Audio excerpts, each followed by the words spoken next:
அண்மையிலே யாழ் மாவட்ட பாராளுமன்ற உறுப்பினர் ஒருவர் மலையக மக்களை நிந்திக்கத்தக்கதாக ஒரு காணொலியூடாக பேசியதன் எதிரொலியாக மலையகத்தினதும் மலையகத்திற்கு வெளியேயும் ஏன் சர்வதேச ரீதியாக கூட இது தொடர்பான பல்வேறு பிரதிபலிப்புகளை நாங்கள் அவதானிக்கக்கூடியதாக இருக்கிறது.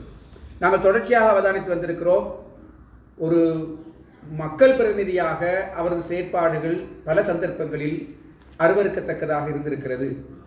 அதை பற்றிய தீர்மானம் எடுக்க வேண்டியது அவருடைய நிலைப்பாடு. ஆனாலும் நாங்கள் இந்த நாட்டிலே ஒரு தேசிய இனமாக இருக்கக்கூடிய மலையக தமிழ் மக்கள் தொடர்பாக அண்மையில் அவர் கூறிய கருத்து தொடர்பாக எங்களது பிரதிபலிப்பை செய்ய வேண்டியவர்களாக இருக்கிறோம்.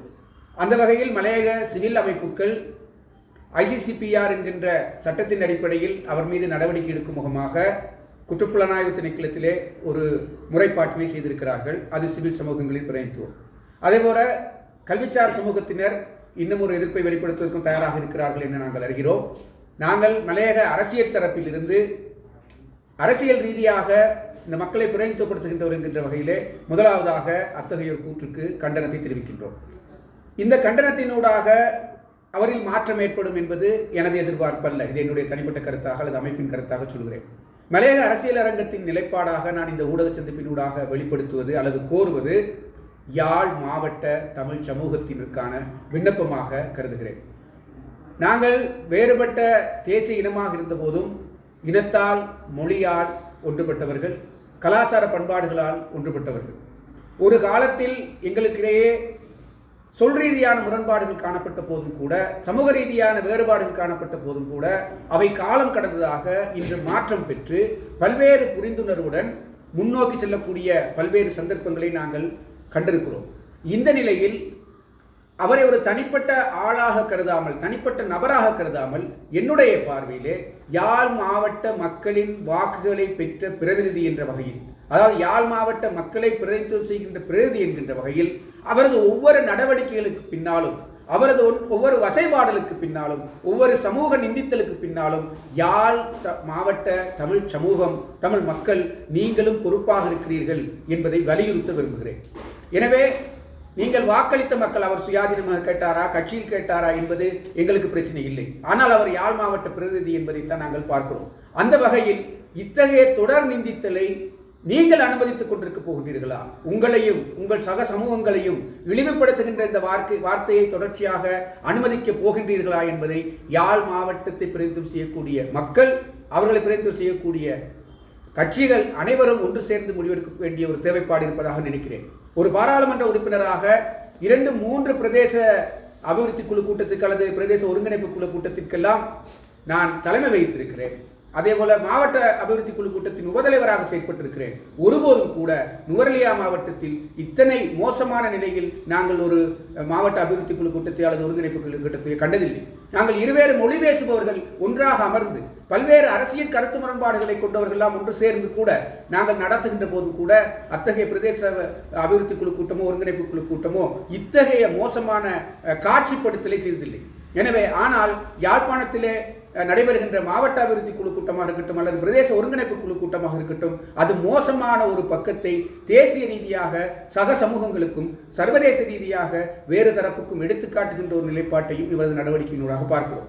எனவே ஒரு பக்கம் சமூக நிந்தித்தல், மறுபக்கமாக ஒரு அரச நிர்வாக பொறிமுறைக்குள் இருக்கின்ற செயற்படுகின்ற பெருமதியான மதிப்பு ரீதியாக செயற்பட வேண்டியவர்கள் நாங்கள் எவ்வாறு நடந்து கொள்கின்றோம் என்பதெல்லாம் இங்கே கேள்விக்குறியாகிறது. எனவே யாழ் மாவட்ட மக்களே, யாழ் மாவட்டத்தை பிரதிநிதித்துவம் செய்கின்ற அரசியல் கட்சிகளே, உங்கள் எல்லோரையும் பார்த்து மலையக அரசியல் கட்சிகளாக அல்லது மலைய அரசியல் அரங்கமாக நாங்கள் ஒரு வேண்டுகோள் விடுக்கின்றோம். இது சார்ந்து நீங்கள் ஒரு தீர்க்கமான முடிவுக்கு வாருங்கள். உங்களிடமிருந்து ஒரு பொதுவான பதிலை எதிர்பார்த்து மலையக அரசியல் அரங்கம் விடைபெறுகிறது. நன்றி. நாங்கள் மலையக அரசியல் கட்சிகள் பலரும் சேர்ந்து இன்று ஹட்டனிலே இந்த ஊடக சந்திப்பை நடாத்துகின்றோம். நான் மலையக அரசியல் அரங்கத்தின் செயலாளர் நாயகம், முன்னாள் பாராளுமன்ற உறுப்பினர். அண்மையிலே யாழ் மாவட்ட பாராளுமன்ற உறுப்பினர் ஒருவர் மலையக மக்களை நிந்திக்கத்தக்கதாக ஒரு காணொலியூடாக பேசியதன் எதிரொலியாக மலையகத்தினதும் மலையகத்திற்கு வெளியேயும் ஏன் சர்வதேச ரீதியாக கூட இது தொடர்பான பல்வேறு பிரதிபலிப்புகளை நாங்கள் அவதானிக்கக்கூடியதாக இருக்கிறது. நாங்கள் தொடர்ச்சியாக அவதானித்து வந்திருக்கிறோம். ஒரு மக்கள் பிரதிநிதியாக அவரது செயற்பாடுகள் பல சந்தர்ப்பங்களில் அருவருக்கத்தக்கதாக இருந்திருக்கிறது. அதை பற்றிய தீர்மானம் எடுக்க வேண்டியது அவருடைய நிலைப்பாடு. ஆனாலும் நாங்கள் இந்த நாட்டிலே ஒரு தேசிய இனமாக இருக்கக்கூடிய மலையக தமிழ் மக்கள் தொடர்பாக அண்மையில் அவர் கூறிய கருத்து தொடர்பாக எங்களது பிரதிபலிப்பை செய்ய வேண்டியவர்களாக இருக்கிறோம். அந்த வகையில் மலையக சிவில் அமைப்புகள் ICCPR என்கின்ற சட்டத்தின் அடிப்படையில் அவர் மீது நடவடிக்கை எடுக்கும் முகமாக குற்றப்புலனாய்வு திணைக்களத்திலே ஒரு முறைப்பாட்டினை செய்திருக்கிறார்கள். அது சிவில் சமூகங்களின் பிரதிநிதித்துவம். அதேபோல கல்விச்சார் சமூகத்தினர் இன்னும் ஒரு எதிர்ப்பை வெளிப்படுத்துவதற்கும் தயாராக இருக்கிறார்கள் என்று நாங்கள் அறிகிறோம். நாங்கள் மலையக அரசியல் தரப்பிலிருந்து அரசியல் ரீதியாக இந்த மக்களை பிரதிநிதித்துவப்படுத்துகின்றவர் என்கின்ற வகையிலே முதலாவதாக அத்தகைய ஒரு கூற்றுக்கு கண்டனத்தை தெரிவிக்கின்றோம். இந்த கண்டனத்தினூடாக அவரில் மாற்றம் ஏற்படும் என்பது எனது எதிர்பார்ப்பல்ல. இது என்னுடைய தனிப்பட்ட கருத்தாக அல்லது அமைப்பின் கருத்தாக சொல்கிறேன். மலையக அரசியல் அரங்கத்தின் நிலைப்பாடாக நான் இந்த ஊடக சந்திப்பினூடாக வெளிப்படுத்துவது அல்லது கோருவது யாழ் மாவட்ட தமிழ் சமூகத்தினருக்கான விண்ணப்பமாக கருதுகிறேன். நாங்கள் வேறுபட்ட தேசிய இனமாக இருந்தபோதும் இனத்தால் மொழியால் ஒன்றுபட்டவர்கள், கலாச்சார பண்பாடுகளால் ஒன்றுபட்டவர்கள். ஒரு காலத்தில் எங்களுக்கிடையே சொல் ரீதியான முரண்பாடுகள் காணப்பட்ட போதும் கூட, சமூக ரீதியான வேறுபாடுகள் காணப்பட்ட போதும் கூட அவை காலம் கடந்ததாக இன்று மாற்றம் பெற்று பல்வேறு புரிந்துணர்வுடன் முன்னோக்கி செல்லக்கூடிய பல்வேறு சந்தர்ப்பங்களை நாங்கள் கண்டிருக்கிறோம். இந்த நிலையில் அவரை ஒரு தனிப்பட்ட ஆளாக கருதாமல், தனிப்பட்ட நபராக கருதாமல், என்னுடைய பார்வையிலே யாழ் மாவட்ட மக்களின் வாக்குகளை பெற்ற பிரதிநிதி என்ற வகையில், அதாவது யாழ் மாவட்ட மக்களை பிரதிநிதித்துவம் செய்கின்ற பிரதிநிதி என்கின்ற வகையில் அவரது ஒவ்வொரு நடவடிக்கைகளுக்கு பின்னாலும், அவரது ஒவ்வொரு வசைபாடலுக்கு பின்னாலும், ஒவ்வொரு சமூக நிந்தித்தலுக்கு பின்னாலும் யாழ் மாவட்ட தமிழ் சமூகம், தமிழ் மக்கள் நீங்களும் பொறுப்பாக இருக்கிறீர்கள் என்பதை வலியுறுத்த விரும்புகிறேன். எனவே நீங்கள் வாக்களித்த மக்கள் அவர் சுயாதீனமாக கேட்டாரா, கட்சியில் கேட்டாரா என்பது எங்களுக்கு பிரச்சனை இல்லை. ஆனால் அவர் யாழ் மாவட்ட பிரதிநிதி என்பதைத்தான் நாங்கள் பார்க்கிறோம். அந்த வகையில் இத்தகைய தொடர் நிந்தித்தலை நீங்கள் அனுமதித்துக் கொண்டிருக்க போகிறீர்களா? உங்களையும் உங்கள் சக சமூகங்களையும் இழிவுபடுத்துகின்ற இந்த வார்த்தையை தொடர்ச்சியாக அனுமதிக்க போகின்றீர்களா என்பதை யாழ் மாவட்டத்தை பிரதிநிதித்துவம் செய்யக்கூடிய மக்கள், அவர்களை பிரதிநிதித்துவம் செய்யக்கூடிய கட்சிகள் அனைவரும் ஒன்று சேர்ந்து முடிவெடுக்க வேண்டிய ஒரு தேவைப்பாடு இருப்பதாக நினைக்கிறேன். ஒரு பாராளுமன்ற உறுப்பினராக 2-3 பிரதேச அபிவிருத்தி குழு கூட்டத்துக்கு அல்லது பிரதேச ஒருங்கிணைப்பு குழு கூட்டத்திற்கெல்லாம் நான் தலைமை வகித்திருக்கிறேன். அதே போல மாவட்ட அபிவிருத்தி குழு கூட்டத்தின் உபதலைவராக செயல்பட்டிருக்கிறேன். ஒருபோதும் கூட நுவரெலியா மாவட்டத்தில் இத்தனை மோசமான நிலையில் நாங்கள் ஒரு மாவட்ட அபிவிருத்தி குழு கூட்டத்தை அல்லது ஒருங்கிணைப்பு குழு கூட்டத்தை கண்டதில்லை. நாங்கள் இருவேறு மொழி பேசுபவர்கள் ஒன்றாக அமர்ந்து பல்வேறு அரசியல் கருத்து முரண்பாடுகளை கொண்டவர்கள்லாம் ஒன்று சேர்ந்து கூட நாங்கள் நடத்துகின்ற போது கூட அத்தகைய பிரதேச அபிவிருத்தி குழு கூட்டமோ ஒருங்கிணைப்பு குழு கூட்டமோ இத்தகைய மோசமான காட்சிப்படுத்தலை செய்ததில்லை. எனவே ஆனால் யாழ்ப்பாணத்திலே நடைபெறுகின்ற மாவட்ட அபிவிருத்தி குழு கூட்டமாக இருக்கட்டும் அல்லது பிரதேச ஒருங்கிணைப்பு குழு கூட்டமாக இருக்கட்டும், அது மோசமான ஒரு பக்கத்தை தேசிய ரீதியாக சக சமூகங்களுக்கும் சர்வதேச ரீதியாக வேறு தரப்புக்கும் எடுத்துக்காட்டுகின்ற ஒரு நிலைப்பாட்டையும் இவரது நடவடிக்கையினூடாக பார்க்கிறோம். எனவே ஒரு பக்கம் சமூக நிந்தித்தல், மறுபக்கமாக ஒரு அரச நிர்வாக பொறிமுறைக்குள் இருக்கின்ற செயற்படுகின்ற பெருமதியான மதிப்பு ரீதியாக செயற்பட வேண்டியவர்கள் நாங்கள் எவ்வாறு நடந்து கொள்கின்றோம் என்பதெல்லாம் இங்கே கேள்விக்குறியாகிறது. எனவே யாழ் மாவட்ட மக்களே, யாழ் மாவட்டத்தை பிரதித்துவம் செய்கின்ற அரசியல் கட்சிகளே, உங்கள் எல்லோரையும் பார்த்து மலையக அரசியல் கட்சிகளாக அல்லது மலைய அரசியல் அரங்கமாக நாங்கள் ஒரு வேண்டுகோள் விடுக்கின்றோம். இது சார்ந்து நீங்கள் ஒரு தீர்க்கமான முடிவுக்கு வாருங்கள். உங்களிடமிருந்து ஒரு பொதுவான பதிலை எதிர்பார்த்து மலையக அரசியல் அரங்கம் விடைபெறுகிறது. நன்றி. கடந்த காலங்களில் பாராளுமன்ற உறுப்பினர் மலையக சமூகம் சம்பந்தமாக தவறான கருத்து உரையாடல்கள் எடுத்திருந்தார். அது சம்பந்தமானதான் இந்த ஊடகவியலாளர் சந்திப்பு. எங்களை பொறுத்த நான் ராதாகிருஷ்ணன் ராஜாராம், மலையக மக்கள் முன்னணியினுடைய பிரதி தலைவர். எங்களை பொறுத்த மட்டும் அந்த பாராளுமன்ற உறுப்பினரை நாங்கள் ஒரு மக்கள் பிரதிநிதியாக பார்க்கல, நாங்கள் அவர் ஒரு மனநோயாளியாக தான் பார்க்குறோம். அப்போ மனநோயாளி இந்த சமூகம் சம்பந்தமாக ஏற்படுத்திய கருத்துக்கு பதில் சொல்றதை விட அவரை நம்பி வாக்களித்த அந்த யாழ்ப்பாணத்து மாவட்ட மக்கள் கிட்ட தான் நாங்கள் இந்த கேள்வியை விடுக்கிறோம். அவரை நம்பி வாக்களித்தவங்க. ஆகவே மக்கள் மன்றத்தில் கேள்வியை விடுக்கிறது இந்த ஊடக மூலமாக அந்த கேள்வியை நாங்கள் விடுக்கிறோம். நிறைய விடயங்களை அவர் இந்த சமூகம் சம்பந்தமாக தரக்குறைவான வார்த்தை பிரயோகத்தின் மூலமாக சொல்லியிருக்கிறாரு. எங்களை பொறுத்தளவில் ஒரு விடயத்தை அவர் சொல்றாரு, யாழ்ப்பாணத்து மக்கள் படித்தவர்கள் என்றும் மலையகத்தவர்களை படித்தவர்கள் இல்லை என்றும் எங்களுக்கு வைத்திய தேவைகளாக வைத்திய சம்பந்தமாக சுகாதார தேவைகளாக இருக்கட்டும், கல்வி சேவைகளாக இருக்கட்டும், யாழ்ப்பாணத்திலிருந்து தான் எங்களுக்கு மலையகத்துக்கு இங்கே ஆக்கள் அனுப்பி வைக்கிறாங்கன்னு சொல்லி சொல்றாரு.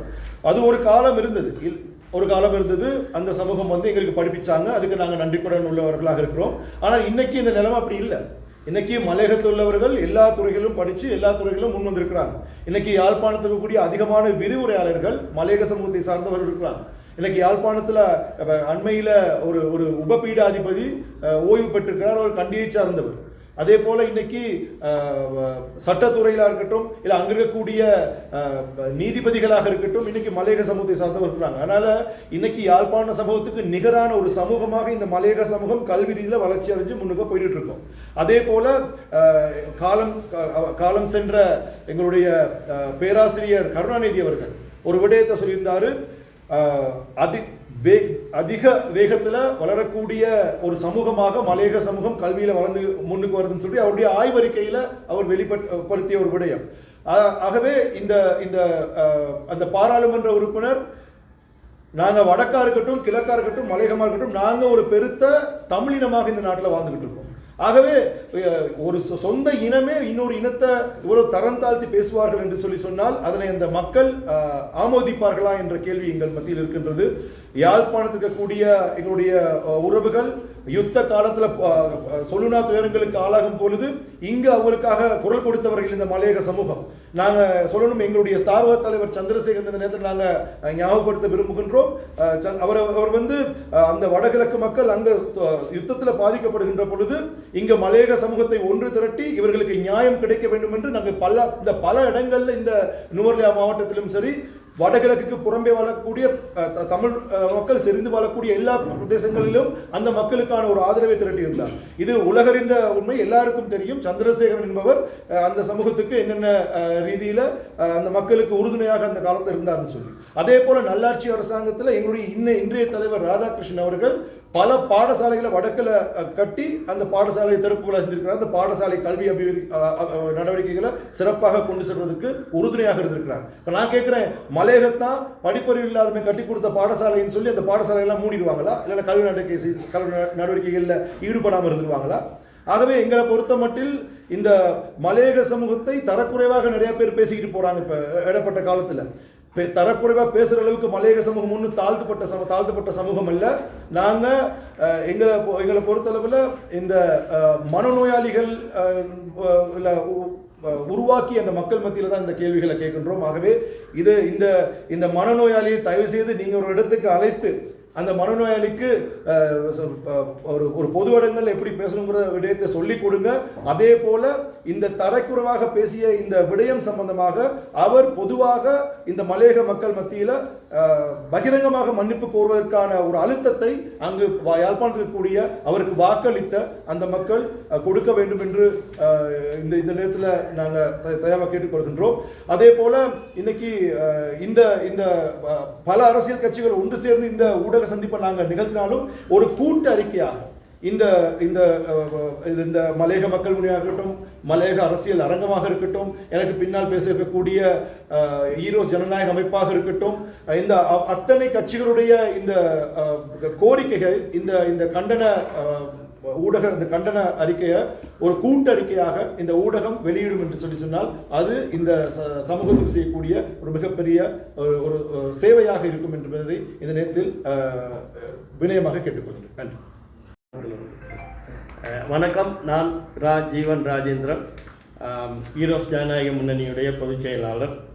இன்றைய இந்த ஊடக சந்திப்பு மலையக சமூகத்தை இழிவுபடுத்திய கௌரவ என்ற பட்டத்தை முன்னே வைத்துக் கொண்டிருக்கின்ற ஒரு பாராளுமன்ற உறுப்பினருக்கு எதிரானதாக அவருக்கு கண்டனத்தை தெரிவிப்பதற்காக இந்த ஊடக சந்திப்பு ஒழுங்குபடுத்தப்பட்டிருக்கின்றது.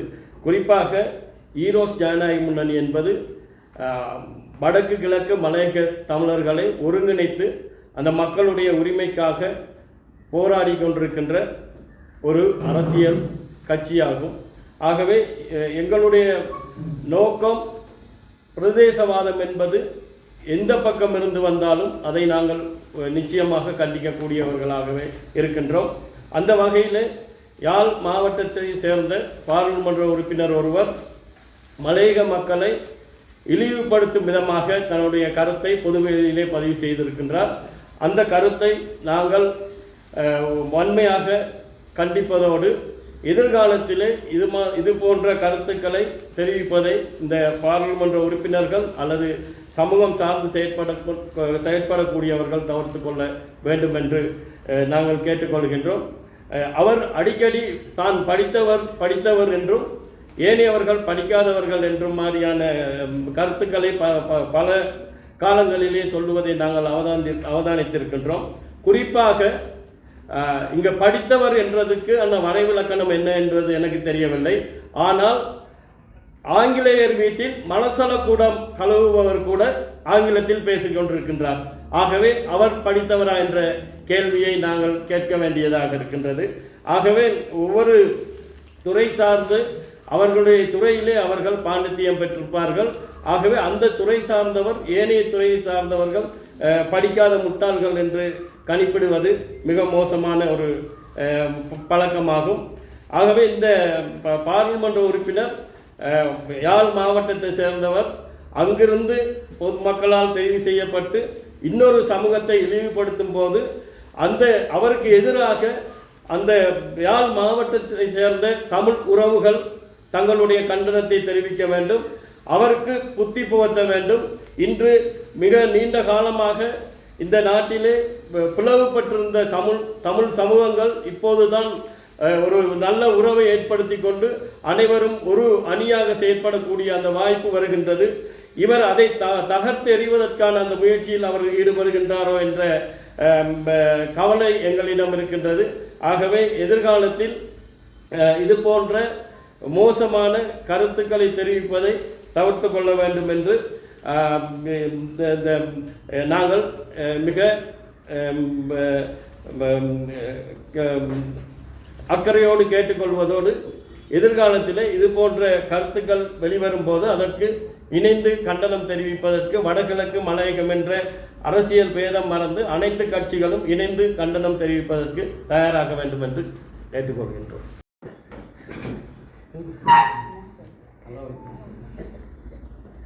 நான் ஹெட்டனிக்கோயா நகர சபையின் உறுப்பினர் கேசவமூர்த்தி.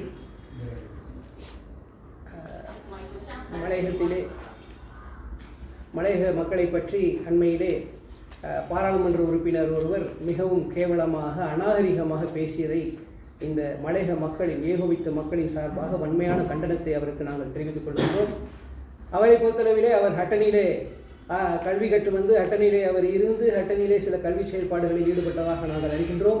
அந்த காலத்திலேயே அவர் ஒரு பைத்தியக்காரத்தனமாக இருந்து இந்த ஹட்டன் மக்களாலும் ஹட்டன் இளைஞர்களாலும் அடித்து துரத்தப்பட்டவர் என்பதை நாங்கள் அவருக்கு மீண்டும் கவனத்துக்கு கொண்டு வர வேண்டும்.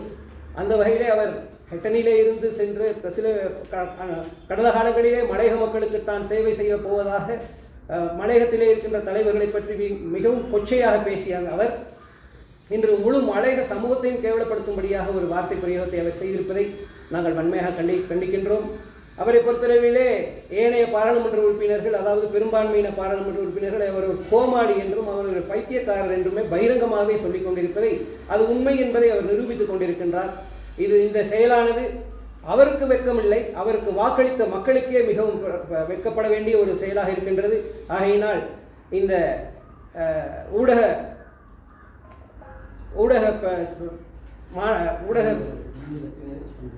ஊடக சந்திப்பிலே நாங்கள் அந்த பாராளுமன்ற உறுப்பினரை வன்மையாக கண்டிப்பதோடு எதிர்காலத்திலே அவரை போன்றவர்களை வடகிழக்கு மக்கள் இனம் காண வேண்டும். ஏனென்றால் இன்று இலங்கையை பொறுத்தளவிலே தமிழர்கள் குறிப்பாக வடக்கு கிழக்கு மலையகம் என்ற பேதங்களின்றி அனைவரும் ஒன்றிணைந்து செயல்பட வேண்டிய ஒரு காலகட்டத்திலே நாங்கள் இருக்கின்ற நேரத்திலே நமக்குள் பிளவுகள் ஏற்படும் வகையிலே அந்த பாராளுமன்ற உறுப்பினர் பேசுவதை ஏனைய தமிழ் பாராளுமன்ற உறுப்பினர்கள் வன்மையாக கண்டிக்க வேண்டும். அதுவும் சபையிலே, உயரிய சபையிலே இருந்து அவரை கண்டிக்க வேண்டும். சபாநாயகரிடம் முறைப்பாடு செய்து அதேபோல ஜனாதிபதியின் கவனத்திற்கும் இதை கொண்டு சென்று எங்களது மக்களுக்கான அவருடைய அந்த வார்த்தையை பகிரங்க மன்னிப்பு கோர வேண்டும் என்று. மேலதிக செய்திகளுக்காக எமது யூடியூப் தளத்தை சப்ஸ்கிரைப் செய்யுங்கள்.